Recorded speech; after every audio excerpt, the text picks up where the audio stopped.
বন্ধুরা, আশা করি সবাই ভালো আছেন। তো বন্ধুরা, এখন যে ছবিটার বিষয়ে আমি কথা বলবো, তো সেটা হলো মিঠুন চক্রবর্তী এবং রতি অগ্নিহোত্রী ছবি। এরা 1983 সালে রিলিজ করেছিল। ছবিটার নাম হচ্ছে পসন্ত আপনি আপনি। তো পসন্ত আপনি আপনি সিনেমাটাকে নিয়ে এখন কথা বলবো। তো তার আগে প্রত্যেকটা বন্ধুকে অনুরোধ করে রাখবো, আপনারা চ্যানেলটায় নতুন হয়ে থাকলে অবশ্যই আপনারা চ্যানেলটা সাবস্ক্রাইব করে নেবেন, আর যদি ভিডিওটি ভালো লেগে থাকে লাইক কমেন্ট শেয়ার করে দেবেন। তো এই ছবির পরিচালক ছিলেন হচ্ছে বসু চ্যাটার্জি। তো ছবিটাকে নিয়ে কথাটা আলোচনা করা যাবে। তো দেখুন, সিনেমাটার বিষয়ে আলোচনা তো অবশ্যই করব। তো তার আগে একটাই কথা বলবো যে সিনেমাটার পরিচালক, প্রযোজক এবং সঙ্গীত পরিচালক হিসেবে কারা কাজ করেছেন সেই বিষয়টাকে দেখে নিয়ে যাক, এবং তার পরবর্তীতে নাই সিনেমাটার বিষয়ে আলোচনা করা যাবে। তো ছবিটার নাম হচ্ছে পসন্ত আপনি আপনি, যেটা 1983 সালে রিলিজ করেছিল। ছবির পরিচালক হিসেবে কাজ করেছিলেন বাসু চ্যাটার্জি। ছবিটার প্রযোজনা হিসেবে কাজ করেছেন বাসু চ্যাটার্জি, এবং ছবিটার সঙ্গীত পরিচালক হিসেবে কাজ করেছেন বাপ্পি লাহিড়ী। ছবিটার রান টাইম নিয়ে যদি কথা বলি, ছবিটার রান টাইম হচ্ছে 125 মিনিটের মতন। তো খুব একটা বড় ছবি কিন্তু নয়, এবং গানই রয়েছে প্রায় 5 থেকে 6টা মতো। তো সুতরাং সেই গানগুলো যদি আমি বাদ দিই, ছবিটা মোটামুটি 1.5 ঘন্টার সিনেমা ধরতে পারেন, গানগুলো যদি বাদ দিয়ে দেওয়া। এবং অভিনয় দিয়ে যদি কথা বলি, অভিনয়ে কাজ করছেন মিঠুন চক্রবর্তী, অশোক কুমার, তারপর ধরো রতি অগ্নিহোত্রী, উৎপল দত্ত, জাভেদ খান সহ আরও অনেকে। এবার দেখুন, একটা ছবি রয়েছে যেখানে মিঠুন চক্রবর্তীর মতো একজন অভিনেতা রয়েছে, সেখানে আপনি কি পেতে পারেন? একটা বেশ কিছু ডায়লগ পাবেন, এবং মিঠুন চক্রবর্তীর অ্যাটিটিউড, তার হাঁটা চলার স্টাইল, কথা বলার ধরনটা অন্যরকম। আমরা সত্যি কথা প্রচণ্ড মজা লাগে। এটাতে একটা দিক রয়েছে। তবে এই ছবির একটা প্লাস পয়েন্ট হচ্ছে, আমার খুবই পছন্দের একজন অভিনেতা, আমি যাকে ছোটোবেলা থেকে খুবই পছন্দ করি।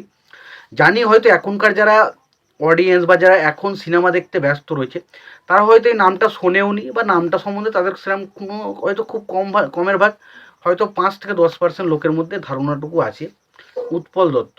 তো উৎপল দত্ত খুবই ভালো একজন অভিনেতা, এবং এই ছবিতে তাকে আমরা অভিনয় করতে দেখি। এবং উৎপল দত্ত যে ছবিতে থাকে, তার ক্যারিশমা, তার কথা বলার ধরন, তার ওই যে অঙ্গভঙ্গি, সেটাতেই আপনাকে পাগলা করে দেবে, ব্যাপক কাজ করে, এটুকু বলতে পারি। এবং মিঠুন চক্রবর্তী এবং উৎপল দত্তের মতো যখন দুটো অভিনেতা একটা ছবিতে থাকছে, সেই ছবিটা ভালো না হয়ে খারাপ হতে পারে, এটা বলুন। তো এবার আসি গল্পটার বিষয়ে। গল্পটা আমি বলি, তো মিঠুন চক্রবর্তীর ক্যারেক্টারটার নাম হচ্ছে আনন্দ। সে খুবই একজন বড়লোক, এবং আমরা দেখতে পাই এখানে যে রতি অগ্নিহোত্রী, সে একজন অভিনেত্রী। বাট তাকে একদিন মিঠুন চক্রবর্তীর ড্রাইভার তাকে গাড়ি করে একটা থিয়েটারে নামিয়ে দেয়, এবং তারপর আমরা যেটা দেখতে পাই যে সমস্ত মানুষজন ভাবে যে মিঠুন চক্রবর্তীর আর কি স্ত্রী, বা মিঠুন চক্রবর্তীর সাথে প্রেমের সম্পর্ক রয়েছে এই মেয়েটার। তো সেই কারণে সমস্ত যারা প্রযোজক রয়েছে, মিঠুনের যে বড় প্রযোজক সংস্থাগুলো রয়েছে বা যা কিছু রয়েছে, তারা কিন্তু সেই মেয়েটাকে প্রচণ্ড পরিমাণে হাইলি রেকমেন্ড করতে থাকে, তাকে এলে বিরাট প্রশংসা করতে থাকে, সব কিছু ছেড়ে দেয়, মানে তাকে একটা মানে সম্মানের জন্য জায়গা করে। কারণ সে মিঠুন চক্রবর্তী যে বিশাল একজন হাইফাই মানুষ, এবং তার স্ত্রী মানে সেটা নিয়ে একটা মানে তাকে এরকম একটা ভাবা হয়। এবং এটাতে সেই নায়িকাটাও প্রচণ্ড বেশি খুশি হয়। কিন্তু যখন সে শেষ পর্যন্ত জানতে পারে যে মিঠুন চক্রবর্তীর স্যার বউ নয়, এবং মিঠুন চক্রবর্তী যখন সেই বিষয়টা জানতে পারে, এবং সে যখন সেই বিষয়টা জানতে পারে, শেষ পর্যন্ত কী হয় সেটা জানতেই সিনেমাটা দেখতে হবে, যেটার নাম হচ্ছে পসন্ত আপনি আপনি।